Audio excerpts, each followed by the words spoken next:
Cerita novel Kaisar Penentang Langit. Selamat menyimak dan menikmati. Bab 884-886.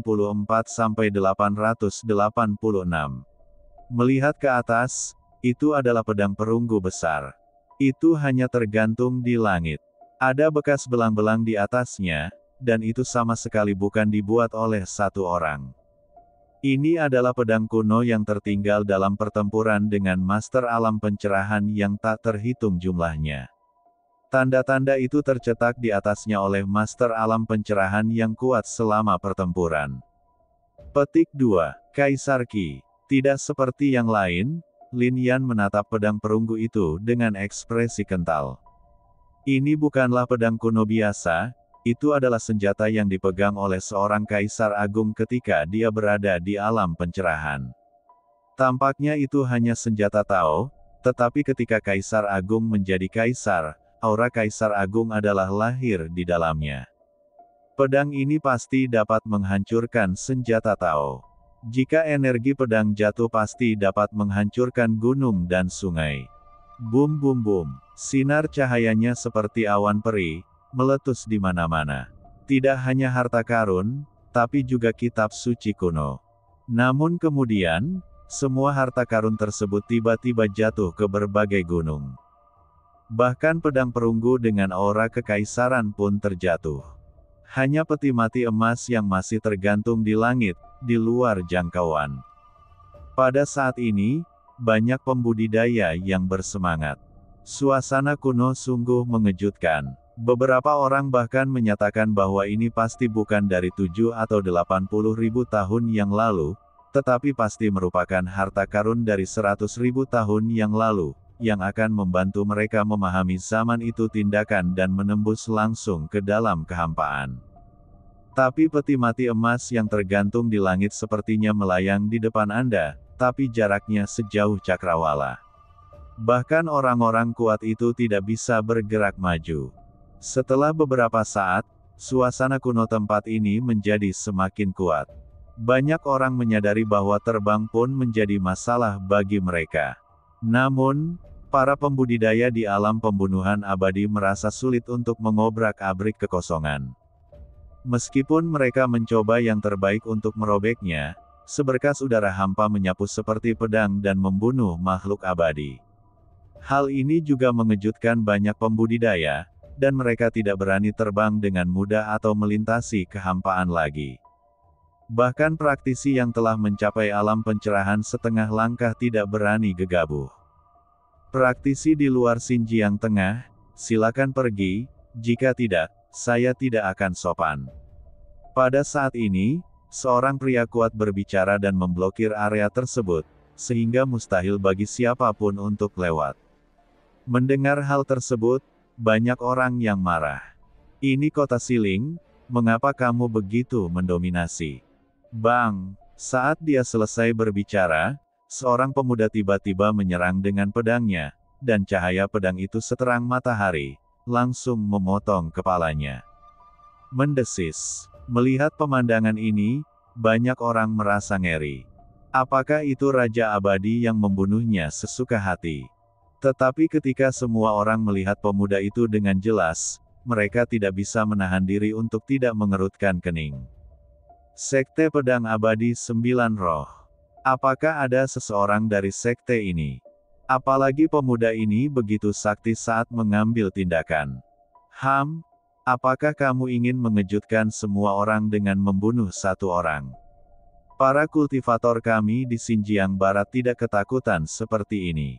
Pada saat ini, seorang kultivator lain berbicara, dan bahkan mungkin melibatkan rahasia dari 100 ribu tahun yang lalu, siapa yang tidak tergoda. Jika Anda mendapatkan salah satu harta karun terapung itu, Anda dapat merevitalisasi keluarga dan klan Anda. Siapa yang akan kembali tanpa hasil? Jika membunuh satu tidak berhasil, bagaimana jika kita membunuh mereka semua? Pada saat ini, pemuda lain muncul. Cahaya di antara alisnya menyebar, seperti mata ketiga, atau bahkan lebih seperti matahari. Bahkan saat alisnya terbelah, saat matahari di langit turun dengan kuat. tertawa. Saat disinai cahaya tersebut, tubuh pria tersebut langsung tertembus, bahkan terbakar, dan berubah menjadi abu. Tubuh matahari. Banyak orang gemetar. Benar saja, ini adalah era yang hebat. Bahkan fisik seperti ini telah muncul. Seluruh alam spiritual mungkin belum muncul selama puluhan ribu tahun, bukan? Legenda mengatakan bahwa fisik ini telah dikembangkan hingga puncaknya dan telah menjadi tubuh kaisar matahari yang sebenarnya.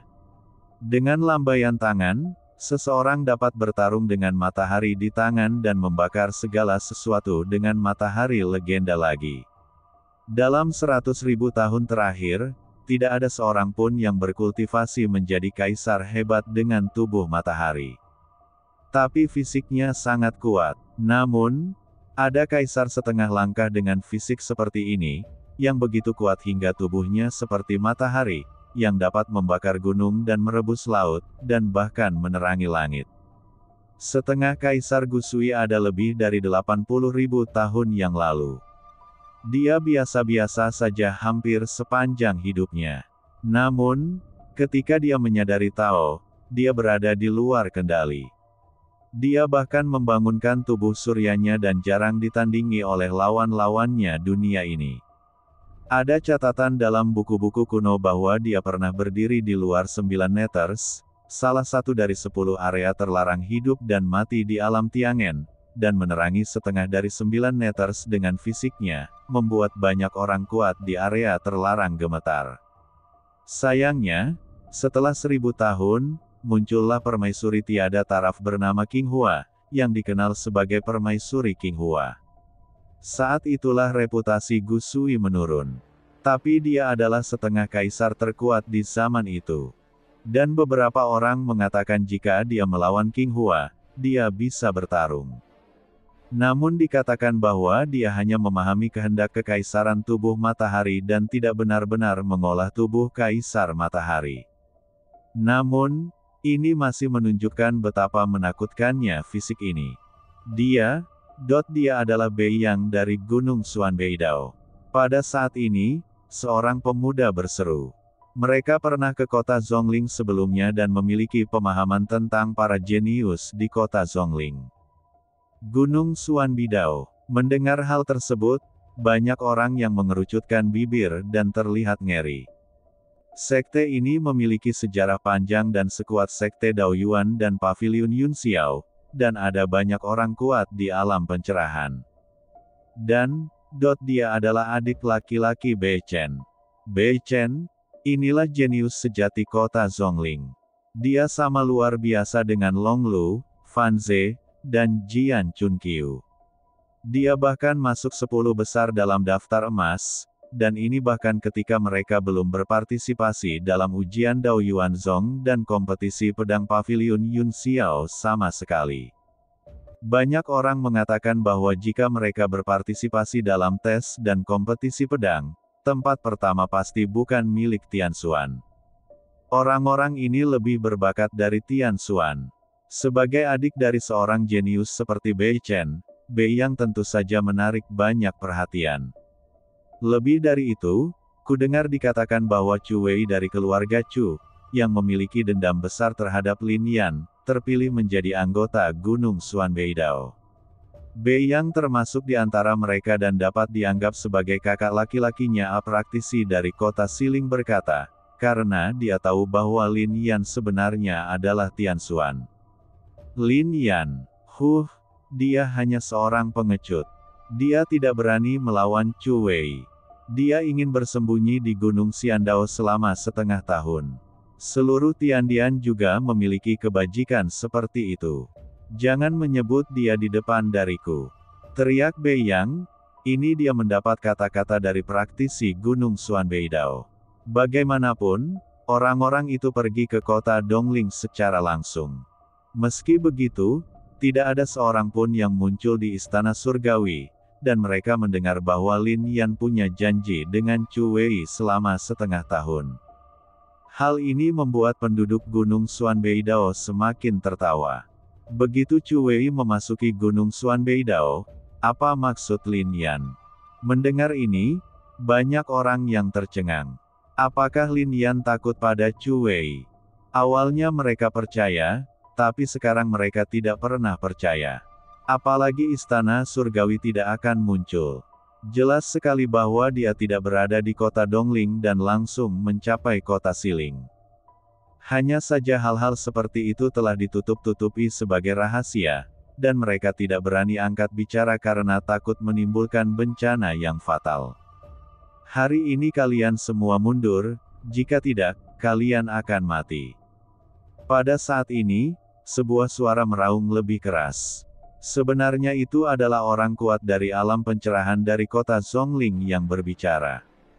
Suaranya bergetar ke segala arah, mengejutkan semua orang. Terlebih lagi, ketika pria ini berbicara, dia mengeluarkan cahaya dari mulutnya, dan pori-pori tubuhnya memancarkan esensi. Dia tampak seperti dewa, membuat orang merasa seperti sedang memujanya. Alam pencerahan terlalu menakutkan. Kamu baru mencapai pencerahan tingkat pertama, beraninya kamu berbicara begitu keras. Pada saat ini, sosok berjubah putih tiba-tiba muncul, berdiri di atas para kultivator di Xinjiang, agung dan penuh Taoisme, yang membuatnya merasa seperti dia, bersama para kultivator Tao. Kekuatan spiritual langit dan bumi bergema. Alam pencerahan adalah alam yang sangat kuat. Banyak orang jenius yang berbakat secara alami, dan ada juga keturunan master sekte yang tak terhitung jumlahnya, yang sering terjebak di luar dunia ini, tidak mampu menyadari Tao. Karena begitu Anda mencapai keadaan ini, berarti Anda mempunyai cara Anda sendiri dalam berkultivasi. Terlepas dari apakah Anda berada di alam transformasi fana, alam roh misterius, alam penyeberangan ilahi, atau alam pembunuhan abadi, Anda dapat mengikuti praktik yang dicatat dalam buku kuno pendahulu Anda, tetapi hanya di alam ini, jika Anda tidak melakukannya. Jika kamu tidak mengerti jalanmu sendiri, kamu akan dikurung selamanya. Tapi begitu Anda melangkah masuk, itu adalah dunia lain. Bagi banyak orang kuat dari kekuatan besar, memasuki alam pencerahan adalah langkah pertama keluar dari desa budidaya pemula. Alam pencerahan dibagi menjadi 10 tingkatan. Pencerahan tingkat pertama adalah yang terendah, dan pencerahan tingkat ke-10 adalah yang tertinggi. Kultivator alam pencerahan dari kota Zhongling yang baru saja berbicara hanya berada di tingkat pertama, tetapi bahkan di tingkat pertama, dia masih dapat menekan segala arah. Alam pencerahan terlalu kuat. Ada perbedaan besar antara seorang kultivator yang memiliki caranya sendiri dan seorang praktisi yang tidak memiliki caranya. Namun ketika orang kuat berjubah putih itu muncul, banyak orang yang terkejut, terutama para pembudidaya dari Xinjiang Barat yang tiba-tiba tersenyum. Kami di perbatasan Barat juga memiliki orang-orang kuat di alam pencerahan. Petik 2. Saat berikutnya, suara gemuruh bergema ke segala arah, dan kemudian sosok merah menyala tiba-tiba muncul. Nyala apinya begitu dahsyat hingga seolah-olah membakar segala sesuatu di dunia, dan nyala api tersebut mengandung makna Tao yang kaya. Ini bukan lagi sajak Taoisme, melainkan makna Tao yang sebenarnya. Jika Zhongjiang ingin memonopoli harta karun di sini, gunakan kekuatanmu. Kamu tidak cukup untuk membuat si Jiang menyerah. Ia memiliki tubuh yang besar, mengucapkan kata-kata manusia, dan memiliki sisik yang mempesona di tubuhnya. Ini adalah klan Qiyu. Banyak orang terkejut. Suku ikan sebagian besar hidup di lautan, namun tidak demikian halnya dengan suku Qiyu. Yang paling mengejutkan adalah sebagian besar spesies ikannya berada di perairan. Kultivator klan Qiyu ini sebenarnya tertutup api. Seharusnya itu memadatkan jalur api. Memadatkan jalannya sendiri berada di luar jangkauan akal sehat. Dan dengan kemunculan monster kuat di alam pencerahan klan Qiyu, monster dari Xinjiang Barat juga menjadi lebih percaya diri. Tampaknya Xinjiang Barat tidak mengalami penurunan seperti yang kita bayangkan. Seseorang berkata, saat orang ini muncul, energi spiritual dunia sekitarnya tiba-tiba berhenti. Kekuatan Tao begitu meresap sehingga meskipun semua orang berkonsentrasi, mereka tidak dapat melihat dengan jelas wajah orang tersebut. Mata peri Lin Yan tidak berguna dalam situasi ini. Bagaimanapun, mata abadi hanya dapat melihat praktisi dan benda abadi di alam abadi. Namun, dia bisa merasakan kekuatan lawannya. Dia berada di puncak pencerahan tingkat pertama, tetapi hanya selangkah lagi untuk mencapai pencerahan tingkat kedua. Reruntuhan kuno ini baru saja dibuka, dan saya tidak menyangka akan ada begitu banyak orang berkuasa yang masuk. Untung Lin Yanti, mantan jenderal itu harus mengubah penampilannya, kalau tidak, dia mungkin mendapat banyak masalah, lagi pula dia membawa harta karun seperti emas es. Dalam sekejap, orang-orang kuat di alam pencerahan saling berhadapan, dan seluruh dunia menjadi bergemuruh. Banyak orang sepertinya merasakan akhir dunia, aura mereka sendiri sulit untuk ditopang, dan banyak tubuh orang yang bungkuk karena tekanan dari pihak lain. Bahkan ada yang langsung berlutut. Sisi Xinjiang Barat berada dalam kondisi yang sangat menyedihkan. Di sisi lain, para pembudidaya dari Zhongjiang tampak tidak bermasalah, dan banyak dari mereka memasang ekspresi sarkastik di bibir mereka. Negeri kecil seperti Xinjiang Barat juga ingin bersaing dengan orang-orang kuat kita dari Xinjiang Tengah. Jangan bicara tentang Xinjiang Barat. Bahkan jika orang-orang kuat dari Xinjiang Timur, Xinjiang Selatan, dan Xinjiang Utara semuanya berkumpul, jangan, aku bahkan tidak berpikir untuk menjadi sombong di depan kita. Orang-orang ini berkata dengan dingin. Karena orang kuat di puncak alam pencerahan terlalu kuat. Dia berasal dari Gunung Xuanbeidao, dan merupakan orang kuat dari sekte yang bergabung dengan Beiyang dengan tubuh Surya dan Chu Wei dari Akademi Abadi Kota Dongling. Dia sendiri yang mampu bersaing dengan orang-orang kuat dari alam pencerahan dan klan Qiyu di perbatasan barat. Benarkah? Meskipun saya dari Kota Dongling, hari ini saya ingin melihat bagaimana Anda bertarung dalam kelompok. Tapi saat ini, sosok lain muncul. Orang kuat dari Kota Dongling di Dongjiang. Menatap orang ini, Lu Chen, seorang kultivator di puncak alam pencerahan tingkat pertama Gunung Xuanbeidao, berkata. Banyak orang juga tercengang. Mereka tidak menyangka orang kuat dari Xinjiang Timur akan muncul di sini. Lagi pula, reruntuhan kuno ini baru saja dibuka. Apakah Dongjiang mendapat berita begitu cepat? Namun hal ini membuat mereka berpikir salah. Orang ini baru saja melakukan perjalanan di alam spiritual dan ingin meningkatkan pemahamannya tentang jalannya sendiri. Saya pernah berpikir bahwa setelah setengah langkah pencerahan, saya sudah menjadi sangat kuat dan berada di puncak semua alam besar. Sekarang sepertinya saya salah. Di era ini, energi spiritual langit dan bumi telah bangkit kembali. Banyak orang kuat yang berlatih dalam pengasingan, atau banyak kultivator tua yang hidup dalam pengasingan bertahun-tahun yang lalu karena mereka tidak dapat meningkatkan kekuatannya. Ini baru saja menciptakan situasi di mana kamu bisa menjadi tak terkalahkan dengan setengah langkah pencerahan. Sekarang reruntuhan kuno telah muncul, orang-orang ini tidak bisa lagi tetap tenang. Mata Lin Yan berbinar saat dia melihat ahli pencerahan tingkat pertama dari Kota Dongling ini. Pria ini tidak memiliki penutup, dia mengenakan jubah abu-abu, dengan pelipis agak putih, berjanggut, dan memegang seruling giok. Dengan tambahannya, kekuatan orang kuat di sini sebenarnya menjadi setara. Hal ini tidak terpikirkan oleh praktisi di Kota Zhongling. Kalian, keluarlah, atau kalian akan membuatku marah, dan konsekuensinya akan sangat menyedihkan. Pada saat ini, Beiyang tiba-tiba berteriak. Suaranya seperti guntur, membuat tubuh orang gemetar. Ledakan. Jenius muda dari Sekte Pedang Jiulingxian, Ming Yang, juga mengambil langkah maju, memegang pedang yang sangat luar biasa di tangannya. Suara mendesing. Selain dua orang tersebut, para jenius lainnya juga muncul, dengan sedikit ejekan di bibir mereka. Duel antara orang-orang kuat di alam pencerahan sebenarnya berimbang, jadi sekaranglah waktunya bagi mereka untuk mengambil tindakan. Melihat ini, banyak praktisi di kota Siling gemetar. Para pembudidaya orc juga memiliki gigi yang tajam dan akhirnya menghela nafas sedikit. Aura orang-orang ini terlalu kuat. Wow, selain itu, orang-orang ini tidak memiliki perlindungan sama sekali, dan energi agung menyebar, memaksa banyak orang mundur. Di sana, terdapat formasi pola Dao yang khas. Semua orang tahu bahwa begitu Anda mundur ke sana, Anda mungkin akan diteleportasi keluar oleh reruntuhan kuno.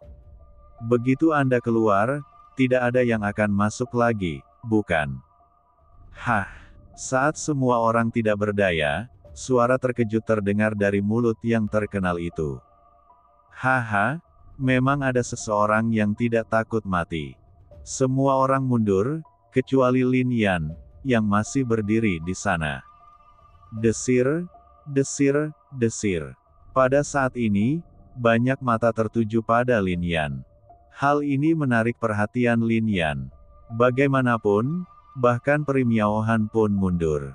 Siapa orang ini? Banyak orang yang terkejut. Ada terlalu banyak praktisi di sini, tetapi tidak ada yang mengenal Lin Yan. Wajahnya telah berubah, dan bahkan auranya menjadi berbeda. Tapi hanya Miao Han yang tersenyum tipis. Senyuman itu menawan. Dia dan Lin Yan memasuki tempat ini pada saat yang sama, dan ketika mereka berjalan melewati kabut, dia tidak menemukan jejak Lin Yan. Kemudian, dia mulai mencari. Meskipun ada banyak praktisi di sini, jika Lin Yan ada di sini, bagaimana mungkin dia tidak menemukannya? Namun, di antara orang-orang ini, Lin Yan tidak termasuk. Hanya ada satu kemungkinan. Pemuda dengan penampilan berubah di depannya adalah Lin Yan. Untuk sesaat, dia hanya ingin keluar dari kerumunan dan melangkah maju. Gadis bernama Lingqi bisa saja berada di sisi Lin Yan, jadi kenapa dia tidak? Ini hanya hidup dan mati, dia tidak takut. Ketika Lin Yan memainkan lagu kuno di Danau Qinse, dia sudah jatuh cinta. Setiap peri di paviliun Xianyin akan jatuh cinta pada juara Sound Fight. Zheng Miaohan tidak mempercayainya dan hanya menganggap itu hanya lelucon. Tapi malam itu, dia sepenuhnya mempercayainya. Jika kamu mengambil tindakan sekarang, mereka akan mengetahui identitasku. Pada saat ini, sebuah suara muncul di benak Miaohan. Ini suara Lin Yan. Jelas Lin Yan mengetahui bahwa Miaohan akan mengambil tindakan.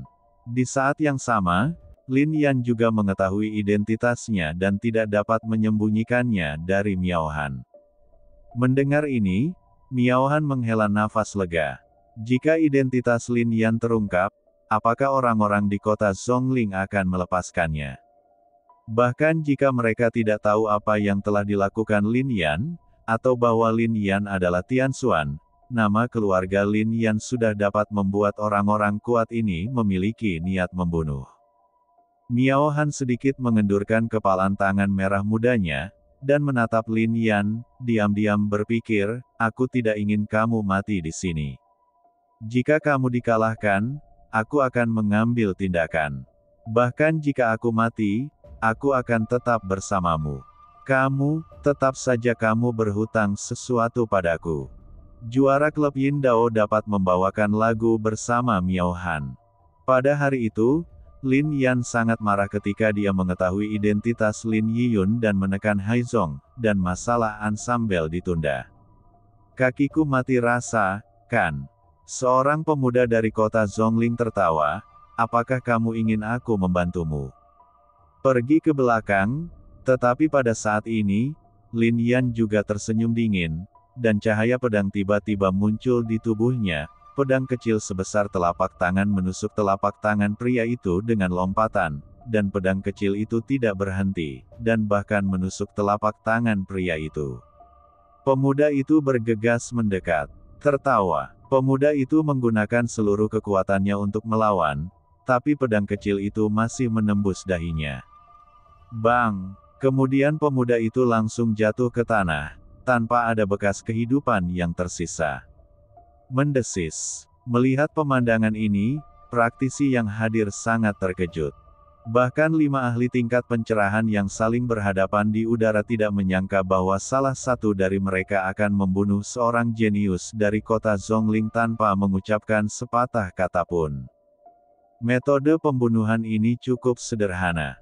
Bai Fangqi, orang kuat dari kota Dongling di alam pencerahan, mau tidak mau berkata. Namun, ada juga kekhawatiran di antara kedua alisnya. Menghadapi penindasan dari praktisi di Xinjiang Tengah, orang-orang di Xinjiang Barat mundur. Hanya ada satu pemuda yang tersisa. Dia ingin melawan para pembudidaya di seluruh Xinjiang. Keseimbangan. Belum lagi dia masih sangat muda sehingga dia tidak bisa menjadi seorang kultivator di alam pencerahan. Bahkan jika dia berada di alam pencerahan, dia tidak bisa bertarung dengan begitu banyak kultivator. Belum lagi, banyak orang jenius di antara mereka. Ini adalah murid dari sekte Yunxia saya, beraninya kamu. Seorang kultivator tua dari Zhongjiang berteriak, dan dia tiba-tiba mengambil tindakan. Aura Dewa Abadi meledak, dan ada oven di tangannya, tetapi tidak ada nyala api yang keluar sebenarnya adalah awan yang mekar. Sekte ini begitu luar biasa sehingga memurnikan dan memadatkan awan warna-warni di langit ke dalam oven ini. Dan begitu dia mengambil tindakan, Caixia melepaskan kekuatan matahari dan bulan, menyapu Lin Yan. Tepat ketika semua orang mengira Lin Yan akan mati, pedang kecil itu berbalik lagi, mengeluarkan suara mendengung yang keras, dan tiba-tiba menusuk Caixia. Bang! Saat sebuah suara terdengar, awan warna-warni tiba-tiba tersebar ke segala arah. Pedang kecil Lin Yan juga melesat ke arah lelaki tua itu. Ledakan. Mata lelaki tua itu menyipit, dan dia dengan cepat mendorong keluar oven dan bertabrakan dengan pedang kecil Lin Yan, tetapi pedang itu sangat tajam dan langsung menembus oven. Hiss! Banyak orang terkejut. Oven itu adalah senjata ajaib. Selain itu adalah senjata abadi kelas 5, dan itu ditembus oleh pedang kecil dari kekuatan spiritual kental Lin Yan. Seberapa kuatkah hal ini? Tetua abadi masih ingin mengambil tindakan, tetapi sudah terlambat. Tubuhnya juga ditembus oleh pedang kecil. Jika Anda tidak mengambil tindakan, itu saja. Jika Anda mengambil tindakan, bunuh 2 orang berturut-turut. Bahkan Dewa Abadi pun berdarah. Kekuatan seperti itu sungguh luar biasa. Bahkan pemuda berbakat di Zhongjiang mengerucutkan bibir mereka. Mereka tidak takut, tetapi memandang Lin Yan dengan penuh minat. Tampaknya membunuh Dewa Abadi bukanlah masalah besar bagi mereka. Tapi berani menyinggung sekte Yunxia mengejutkan mereka. Adapun para pembudidaya di Xinjiang Barat, mata mereka tercengang. Saat ini, banyak orang melihat sekeliling. Ketika Lin Yan tidak terlihat, banyak orang menebak semuanya. Menjadi begitu agresif dan tidak menganggap serius kekuatan kota Zhongling, siapa lagi yang ada di area ini? Tapi tidak ada yang memanggil namanya. Harta karun langka langit dan bumi dapat diperoleh oleh mereka yang ditakdirkan untuk mendapatkannya. Kata Lin Yan sambil menatap para pembudidaya di Zhongjiang. Haha, kalau begitu kami akan membiarkanmu menjadi orang mati dan melihat bagaimana kamu mendapatkannya. Wow, tiba-tiba selusin sosok keluar, ingin membunuh Lin Yan di tempat. Merasakan aura ini, wajah Miao Han sedikit berubah. Orang-orang ini berasal dari banyak kekuatan sekte di Xinjiang Tengah. Dilihat dari pakaiannya, ada beberapa dari sekte Fang Chun, beberapa dari Lembah 10 Pisau, dan beberapa Miao Han yang tidak saya kenali, tapi saya khawatir latar belakang mereka sama kuatnya bukan. Dari kekuatan yang dapat mendirikan sekte di kota Zhongling, berapa banyak karakter biasa. Melihat orang-orang ini, Lin Yan juga mengerutkan kening, dan dalam sekejap, tubuh pedangnya meledak. Kemudian cahaya pedang menyala. Dia bahkan menampilkan teknik Dou Zhan Tian. Jika dia menggunakan kekuatan lain, dia mungkin akan terekspos. Tetapi teknik Dou Zantian adalah metode yang tertulis di buku surgawi untuk melihat misterinya. Tes. Pedang terbang itu terbang keluar, cahaya pedang itu meraung, menyebabkan riak di tanah. Tak hanya itu, rerumputan dan pepohonan di bawah kakinya beterbangan, potongan-potongan besi berhamburan keluar, dan pakaian pria yang dipenggal itu pun terhempas. Tapi semua ini dilakukan dengan energi pedang. Di puncak tubuh pedang, semuanya bisa diubah menjadi pedang. Petik 2. Tubuh pedang Lin Yan sangat luar biasa. Namun, bagaimanapun juga, itu hanyalah tubuh pedang abadi. Beberapa pria kuat mencibir dengan dingin. Di mata mereka, Lin Yan pasti akan mati jika dia dikelilingi oleh selusin orang ini. Kemudian seseorang melihat ke arah kultivator lain di Sijiang dan berkata, "Kamu sudah muak menyaksikan kegembiraannya, bisakah kamu keluar?" Mendengar ini, para kultivator Sijiang ini tampak malu.